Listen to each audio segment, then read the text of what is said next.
everybody, and welcome back to the Drive Pink Dialogue. We just wrapped up a 4-1 victory for Inter Miami over the New York Red Bulls as the Herons get a little redemption. Saur, my friend, my co-host, 90 minutes of, I think, make you feel good soccer. I certainly feel good about what I just watched.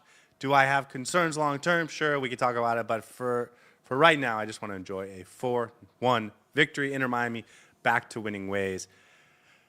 How you feeling? All's forgiven, right?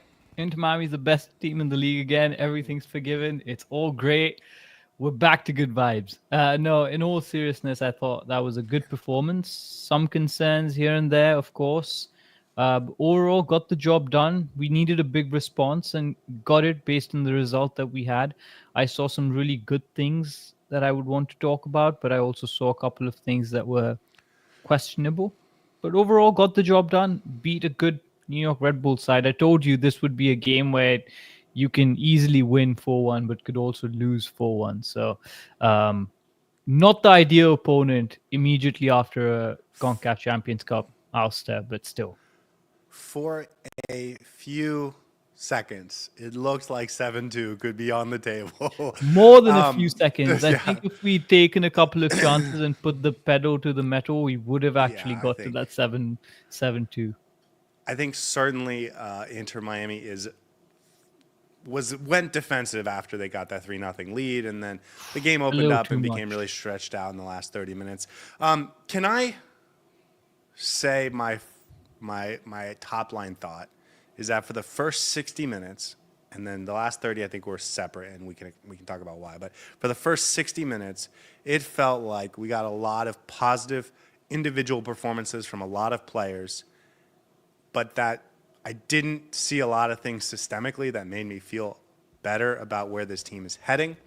Inter Miami gets 2 early goals from wide crosses, which we never see, and I think were still, even in this game, not really a strong part of the playbook. And then Allende on the third goal gets wide and high and receives it from Messi, and that turns into Lucho Suarez's goal that puts Inter Miami up 3-0. And so an excellent individual performance from Chelo Wigan. Hats off to him.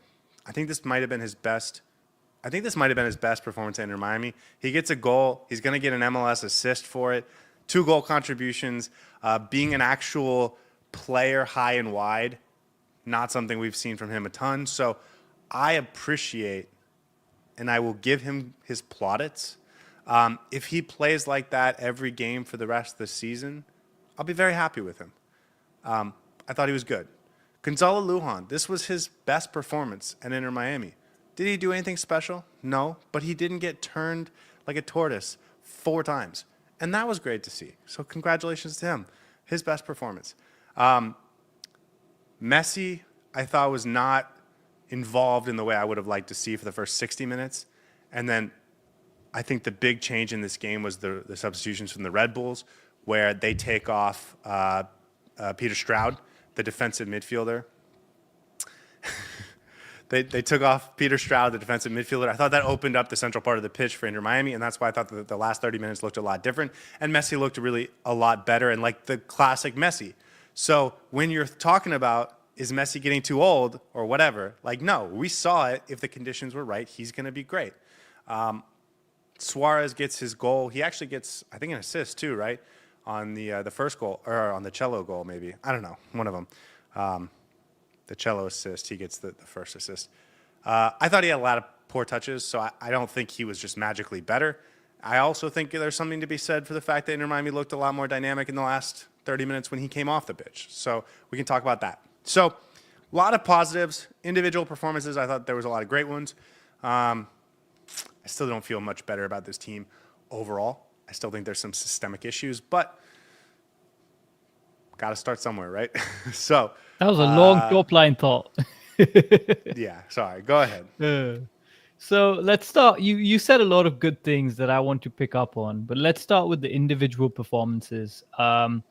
I think the front line was a little bit more dynamic today. There was more space to play. I'm not sure whether that was a result of the opposition that we were playing against or whether we were actually trying to do something different.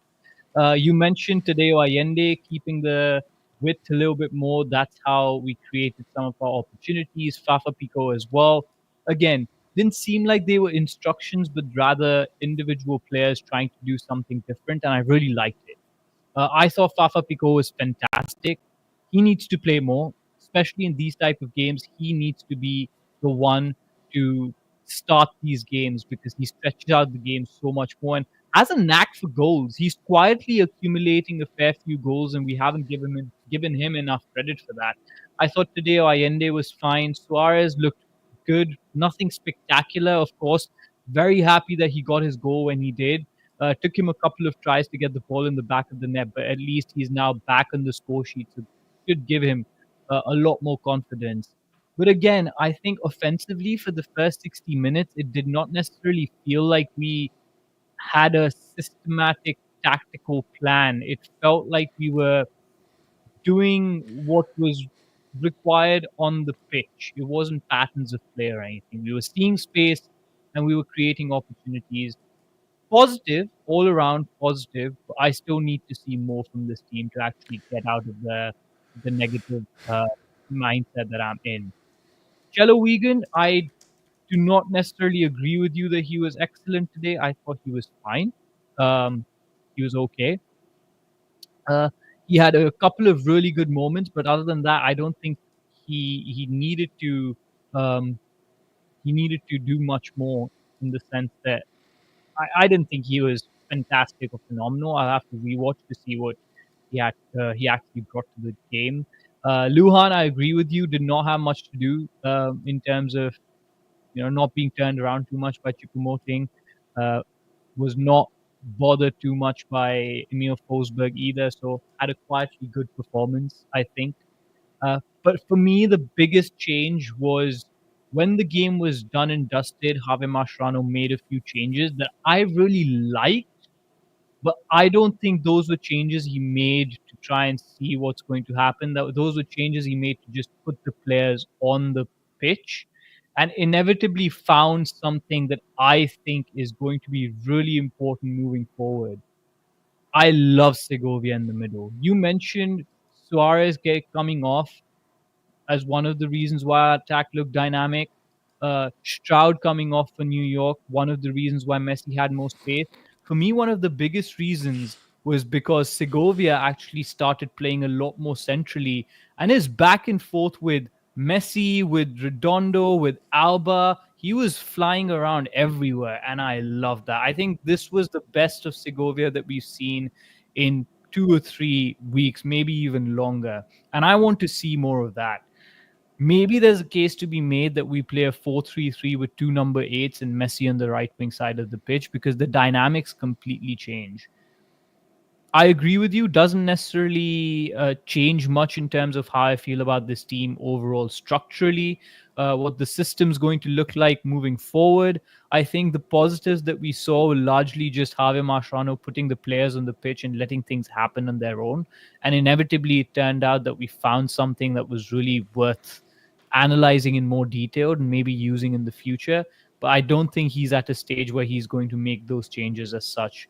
Segovia needs to play more central.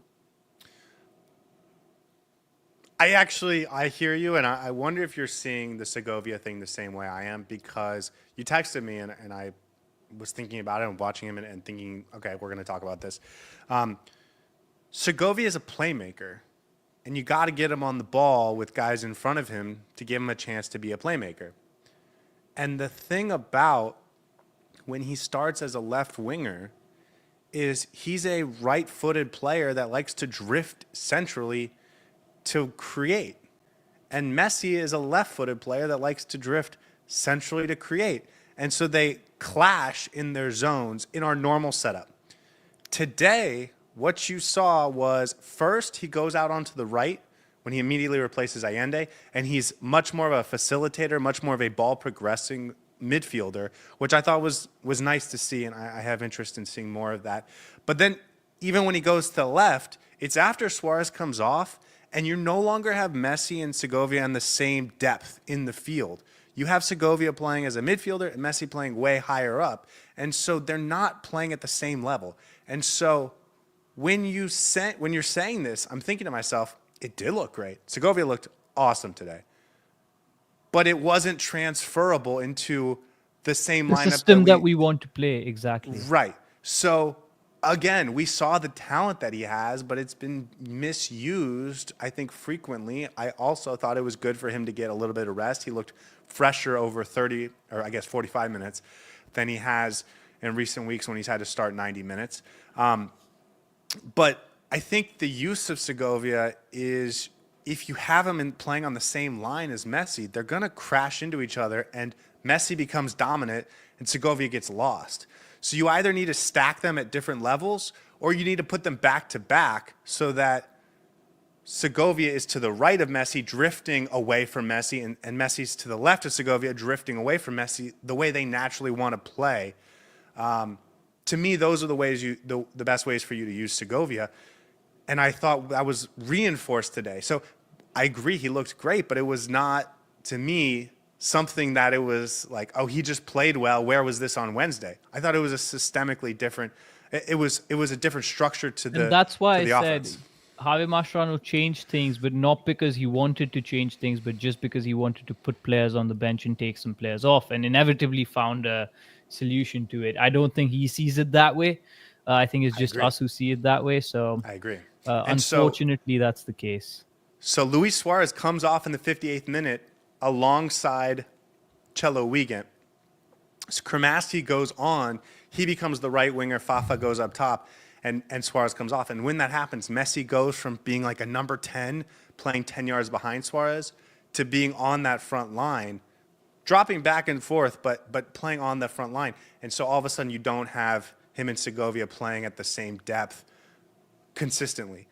And maybe we need to play the 4-4-2 more often, or 4-3-3 as well, where maybe Messi plays the right wing, because I don't know if I like the current setup anymore with the way we have our players. And there's definitely something to be said about how the last 30 minutes looked.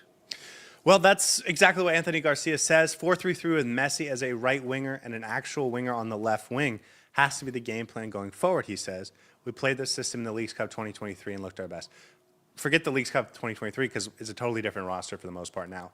But that would give you an ability to put Segovia in the midfield, have Messi playing higher than him, create, and now all of a sudden you have two separate playmakers that are excellent, getting on the ball where they like to get on the ball and being able to express themselves in the way they want to. So yeah, I think you got to try and figure out a way to get Segovia and Messi both on the field at the same time without destroying Segovia's ability to get on the ball and function. And I think that's something that we've struggled to see with our best 11, even today, because it didn't really happen until Suarez comes off the field. Yeah. IDK says, where was this in the CONCACAF Champions Cup? I don't think it was a team personnel issue. I don't think it was a performance issue. It was a structural, tactical issue. We played a side that was more suited to the way Javi Mascherano wants to play. In New York Red Bulls, there was more space for us to operate, and we had more expansive movements today by individual players that allowed us to get some of the goal-scoring opportunities. I think if we had changed the system against Vancouver, we would have won that game. But again, that's hindsight 2020. I don't think it's to do with the players. And think about the subs that we really want. The changes we really wanted against Vancouver was Yannick Bright in the midfield and Ian Frey at right back. Well, where did our first two goals come from? It was wide crosses into the box, things that we almost never do. And that's exactly what Ian Frey gives you from the right side, and he did it last Sunday. And so, like, tonight, we got the pattern of play that we really were hoping for. Now, it wasn't systemic. It wasn't happening, time after time after time after time. It was sort of happenstance, but it works because of the way defenses have started to play against Lionel Messi and this team. And so even when Suarez and Messi are on the field, that's a way for you to shake things up. And the more you do it, the more you're going to force teams apart, and then you're going to open up space for Messi and Suarez. I actually thought today's game did a lot to sort of reinforce my opinion of what's going wrong with this team, and that they have incredible talent if it can be utilized, and we can try a few different things here and there to make the best of it.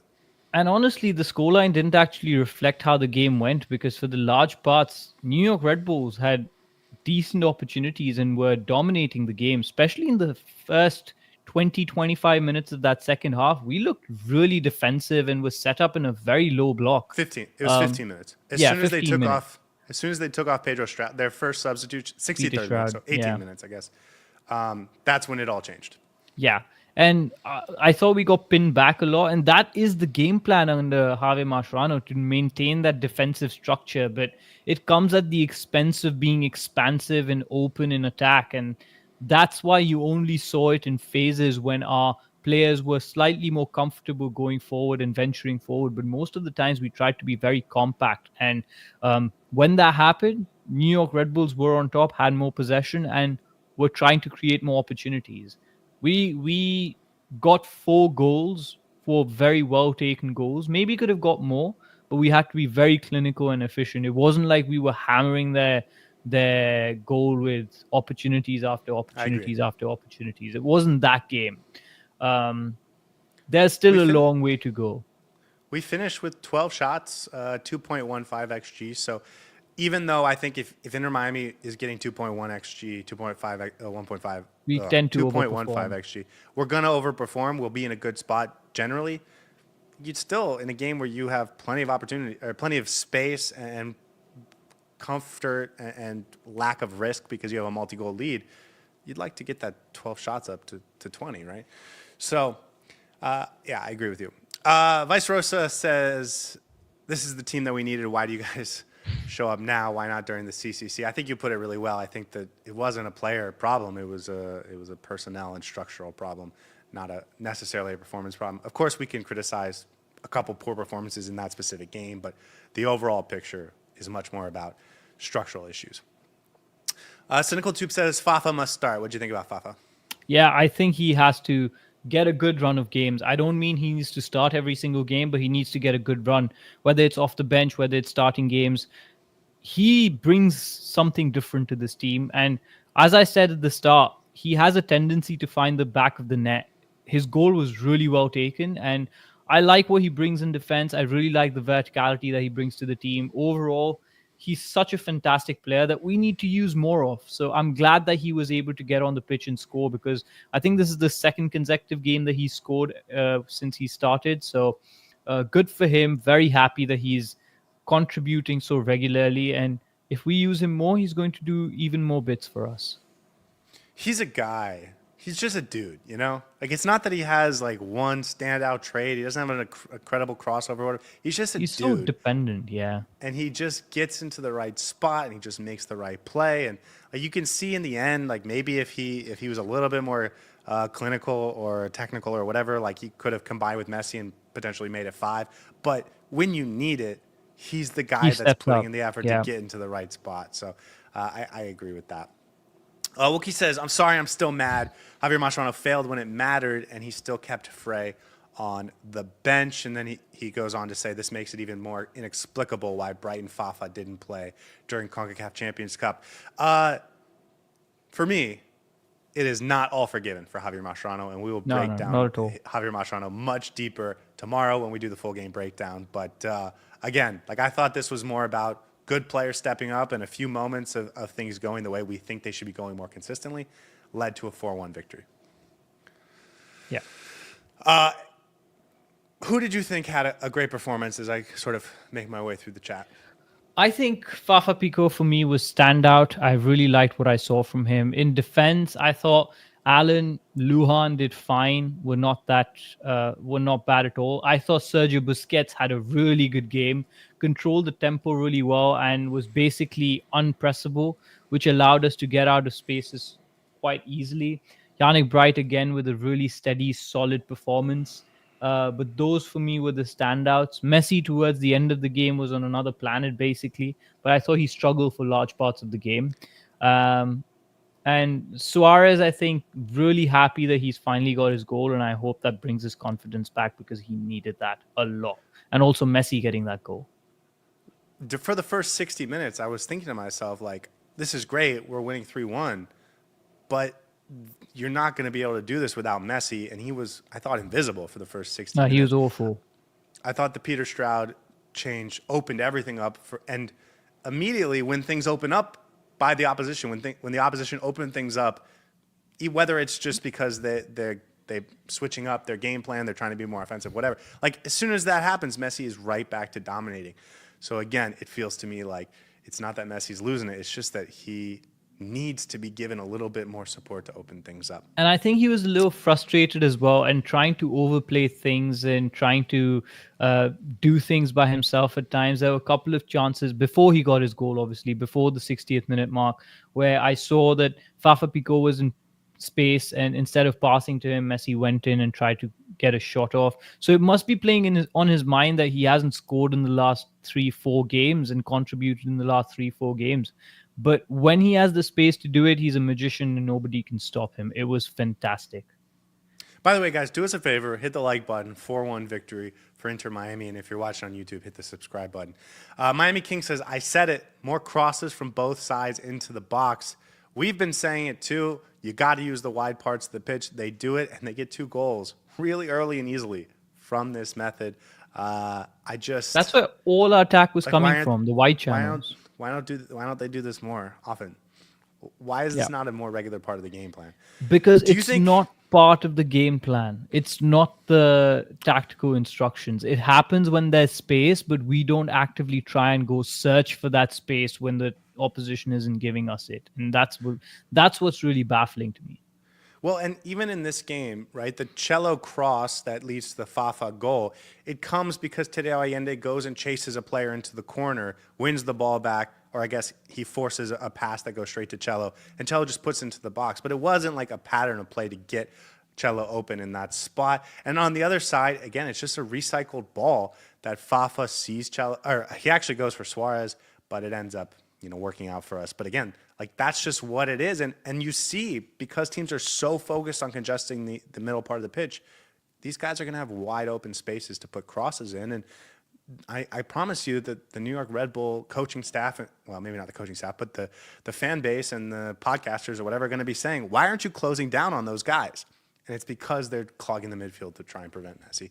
And so you do that more often and you will start to open things up. Gabriella says, Allen was good today. What do you think of No Allen? Yeah, I thought he had a really good performance. I thought he was poor against Vancouver. One of his poorer performances by his standards this season. So I thought he was back to his very best today. Thought he was quite solid. Yeah, I agree. Kata says, is Lujan still the worst player, Scotty? For my money, it's Sailor. This was Gonzalo Lujan's best performance in Miami, and I give him credit, and that's how I opened this whole episode up. I still think Ryan Sailor's a better player, but here we are. Miami King says Baltasar should be key. We don't know. Okay. We don't know what kind of a player he is. But can I add that it doesn't feel like a talent problem. So whether he's great or not, it's just a matter of if he's being used. It's how he used. Yeah. Right. Speaking of Baltasar, I completely lost my train of thought. I apologize.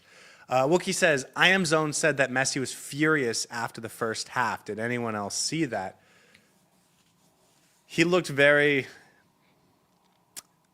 I don't know what the right word is. He looked very frustrated. He didn't seem content, whether it was with his performance, whether it was how Inter Miami was playing. He looked like he was trying too hard to get that goal. Yeah. He felt not triumphant, but when he scored the goal even, he was like, I don't know. It wasn't even relieved. It was like anger. Yeah. Like, yeah. Yes. Focus. Sean says the only thing that impressed me this game is the trust Mascherano had in Bright sitting on a yellow card. Fair. I have a point that I want to bring up in a second, but I'll let you respond to this. No, I thought that Bright, you talked about how Bright was going to come off at the 70th, 80th minute. And as soon as he got the yellow card, I was like, please don't hook him at halftime. Please do not hook him at halftime. But Bright is actually really good at playing on a yellow card. He's done that multiple times this season, and he's very clean and tidy normally after he gets that yellow. But overall, I thought he had a really good game. And as soon as Bright went off and Redondo came on, you could see the expansiveness and how New York was getting some opportunities on the counter attack as well. Bright is key, and I really admire the way he plays while on a yellow as well. And kudos for Mascherano to not take him off. Yeah, definitely. Juana says, Lujan, first best game in front of my eyes. Maybe you got to go to all the games then. Okay, I want to hold off on that one. I'm curious if Javier Mascherano is starting to develop a group of 16 players that he feels are his guys and that everyone else is going to start to get shut out. Because we said in the pregame show, Redondo's going to come on in the 78th minute. Segovia is going to come on at some point. Kramaski and Falcone. We can predict 4 of the 5 substitutes, and Alan Obando comes on, so that's good. But it does almost feel like he's picking 15, 16 guys that are his favorites, and if you're not a part of that, you're going to get completely left off, and that's why I'm a little worried for Toto Aviles and Ian Frey, and certainly Leo Alfonso and Santi Morales and guys like that. Am I imagining this now? Probably. Because some coaches are like that, by the way. Yeah. No, like Wilfred Nancy. Wilfred Nancy for Columbus is like that. He has his 15, 16, 17 guys that are his guys, and that's who he plays. And Columbus tailors their roster to it. But if that's what Javier Mascherano is going to be, then there's no need for Inter Miami to have 25 good players. So I don't know. I refuse to believe that Ian Frey is not part of that 17 or 16 players. He doesn't play. The quality that he has, and he's still not part of that 16, 17 squad. If that's the case, absurd. Absolutely absurd. And listen, Toto Aviles too. We'll see what David Ruiz is. We'll see what Baltasar is. I don't know.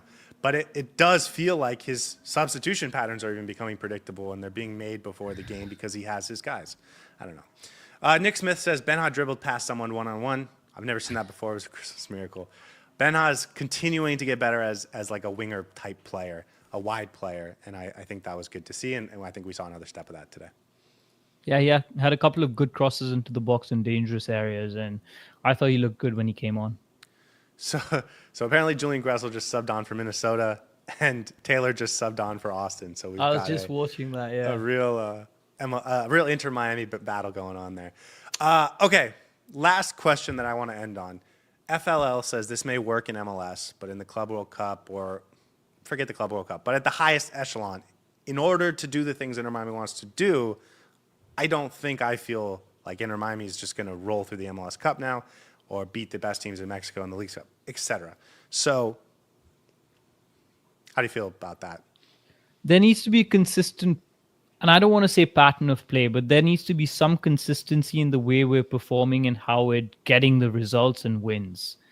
We can't just roll onto the floor or the grass in this scenario and just steamroll teams, not with the way we're playing currently. And I need to see more from this team. The structure, the patterns, the tactics, I need to see a lot more. Today was a good step in the right direction. I think a lot of it, as you said, was largely due to individual performances being really good and New York Red Bulls not having their scoring boots on and just suiting the style of play that Inter Miami wants to play. But I don't know if we're able to use this consistently in a sustainable manner against other MLS teams and be a dominant favorite to win the MLS Cup. That's what we're looking at, right? That's what we want to achieve. There's a long way to go. Hopefully this is a step in the right direction. And I haven't seen enough signs from today that suggests Javier Mascherano is learning or trying to evolve or trying some things different. Hopefully that changes over the next few weeks because he's going to be under scrutiny. So that's my takeaway from this game. It was a great result. Very happy for Suarez to get his goal, for Messi to get his goal, for us to get back to winning ways. But we have to see more. We have to see more from the coach rather than the players. And that's where my head is at. I guess the last... by the way, I totally agree. I still think Inter Miami right now shouldn't be talking about winning trophies. It's game by game right now. We talked about it yesterday. Go into the next game and hope your team wins and try and win, and that would be great. And Steven says Red Bulls were terrible tonight. I do think, especially going forward, they weren't particularly good, and I think we'll watch them a little bit closer on the rewatch. Because I love to give Yannick Bright some credit. Miami King says, do you guys notice that Bright this year has a few more cards in his toolbox? He's really good at carrying the ball forward. Like, that's become a real part of his game. For the first time I've ever seen him push the ball into the opposition half, and Messi actually responded. The last couple times he's done that, it felt like everyone on the field just sort of stopped and just stared. And this was the first time Messi was like, okay, I know he's going to keep it. Let me sort of put myself in a position to do something. So I thought that was cool. Yeah. I love how that's nothing related to what Miami King asked, but yes, I completely agree with you. Yeah. I should stop saying last one as they keep coming in. Henry says, all I can say was we're not holding the ball in possession. We give the ball away so easily once Messi gets the ball. Do you think that we're not holding enough possession? We finished today with 53%. I think it's not about holding possession. It's about doing things in possession. I think we hold possession fine, but when we actually try to do something with it, we give it away quite cheaply at times. There were a couple of instances Luhan gave it away straight back to the Red Bulls midfielder. When we were under pressure, Alba had a couple of long balls that went nowhere. Suarez had a couple of crosses that were supposed to go to Messi but went nowhere. In those instances, I think when we're progressing the ball, our progression needs to be a little bit more clinical, but we hold plenty of possession doing nothing with it at times. So I think it's more about doing something with it. Last season, there were certainly much longer and more sustained periods where we would sort of crowd into the opposition half and we would poke and prod and poke and prod and poke and prod. We don't see that much this year. And as we talk about, in the pregame, we talked about, like, this team should be scoring in 15 different ways. That is a way to create offense that I don't feel like Inter Miami's done a whole lot this season. Finish on a negative note, I guess, here. Vice Rosa says, would you think it would be very historic and redeemable for this season if Inter Miami wins the Club World Cup? How would you guys feel about it? Saur, should we shave our heads or just the whole body? If we eyebrow, everything, if Inter Miami wins the Club World Cup? I will go as far to say that I would be willing to show up wearing nothing and shaving all my hair and every single hair on my body if we win the Club World Cup. And you guys will have to sit through it and watch me do an entire podcast wearing nothing and with not a single hair on my body. Tell me if you're down to do this. You shouldn't do this. But if Inter Miami wins the Club World Cup, the next game, we go on the field and try and get a picture with Messi. We're the people that security goes and pulls up. I think we'll be banned for life, and probably our YouTube's going to get done too. So I don't want to risk that. Up coach says Saur goes full dolphin. Yep. They're saying dye your hair. Face tattoo if we win the Club World Cup. That I won't do. I'd shave everything, but I wouldn't get a face tattoo. At least it'll grow back. Okay, final thoughts as we wrap it up. Positive result, man. When things are negative, it's very hard to be positive on certain things, but there were enough good things I saw today that I don't want to just cry into my pillow tonight. So glad that we got the result. We responded positively, some really good performances overall. I said this already. Suarez gets his goal, Messi gets his goal. Things are looking up, but there's a long way to go. This is not going to be an easy journey, so we need to build from this and on to the next game. Yeah, and as we've continually said, even as we are frustrated with the coaching and the way things are going, this team has the talent to do anything it wants to do. And tonight we saw that. This talent stepped up. Suarez gets his moments. Messi gets his moments. Cello Wiegand gets his moments. And Fafa makes the game happen. And so Inter Miami, without, I think, being clicking on all cylinders and without being dominant in every regard, still goes out and beats a New York Red Bulls team 4-1. I think that's pretty good for Inter Miami, and I think that's how we should end this. Guys, thank you so much for showing up. Please hit the like button, subscribe, all that good stuff, and we will see you tomorrow with a full game recap. Till then, hope you have a lovely night. Hey everybody, thanks for tuning in. Do us a favor and hit that like and subscribe button. Since our first viewer, sharing this with you all has been the very best part. So from the beginning until the end, thank you for being a part of this and have a wonderful day.